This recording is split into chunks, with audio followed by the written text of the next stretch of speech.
peanut butter, cilantro, lime. What are we making? Mushrooms. We're making veggie pad thai. Snow peas, celery, carrot, shallots, scallion, ginger. That's all going in this dish, and it's super easy. Don't forget the spinach. Fettuccine. We're going to use a little bit of fish sauce, sesame oil, and soy sauce. Half cup soy sauce, about a teaspoon and a half of sesame oil, and a few dashes of fish sauce for that umami flavor.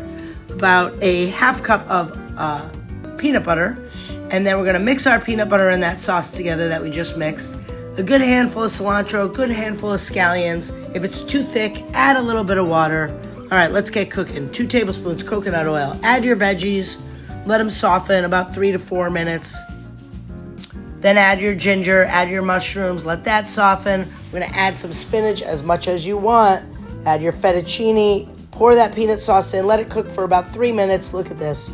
Super easy, you guys. It's so good. You want to top it with some cilantro, a little bit more scallions, some fresh peanuts. Dig in. You got to make this.